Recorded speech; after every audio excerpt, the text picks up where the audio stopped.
So that was to set up. Jay's out there now. He's got a match with Finn Balor. And Finn comes from behind and jumps Jay in the ring.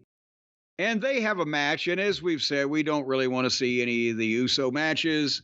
It's about what it always is. And finally, Uso hit him with a spear and a splash off the top and beat him 1, 2, 3. And then we get back into the exciting part because now Priest comes out and has a face-off with Jay and is holding the belt up. And JD and Dom jump Uso from behind and start kicking the shit out of him, and Priest is pissed. And like, what are you doing? He doesn't join in. So now he's in the ostrich position over here. But then Uso fights back and levels the 3 heels that were on him and left through the crowd. So again, they're doing everything for this guy, Jay, to where 3 heels can't stop him or beat him up or whatever. But then the next part was, it could have been anybody but Jay, but it was the story was the shot. The way that they did this, it had a lot of people talking about it on Twitter. It was neat, not yeet, but neat in its own way. When Jay goes up through the crowd and goes out in the concourse of the arena, there's a camera following him.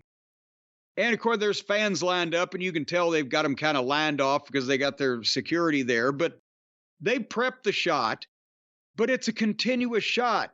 Jay goes past the fans and he's yeeting them, and he goes past concessions and down a hall and walks outside of the arena and sees Sami standing there staring up in the air, looking at the arena. And they start talking, and this is all still a shot. And Sami says, the first wrestling card I ever saw was in this arena 25 years ago, and now I'm walking in the same way through the front door. And that's what he does. He leaves Jay, same continuous shot, continuous live shot, and he comes in the same way Jay just left. And he's firing the fans up. And when he gets to the open area, the vomitorium, I believe is the official term, when you're the place where you leave an arena or enter the main part of the arena. And he goes in there, you see the crowd instantly in the arena appears, and everybody's fucking cheering and going batshit. This was some Orson Welles Touch of Evil camera work shit. There at least, it's you don't even know to look for it until it starts, and then you're like, wow, that was fucking cool. They spent some time blocking that and working it out. And by the way, I'll let you make your comment, but I'll ask you this. What did Sami Zayn do right before he left the crowd of people that greeted him and went down the stairs to go to the ring? He went into the restroom and took a piss. No, he grabbed a Canadian flag to use as a cape and draped it around himself, risking forevermore that his best bosom buddy, Kevin Steen, would say, oh, that's so corny. The Canadian flag? Dipshit. Anyway, what'd you think of this all the way through the sea of people? They have done some stuff production-wise recently. Single shot stuff that has been incredible. This was great. Sami going through the hallway, pumping up the fans and them screaming, realizing what's happening, was really cool. Everything that's happened over the past couple months, but really it seems like the talk and how noticeable it is has been amped up over the last month or so.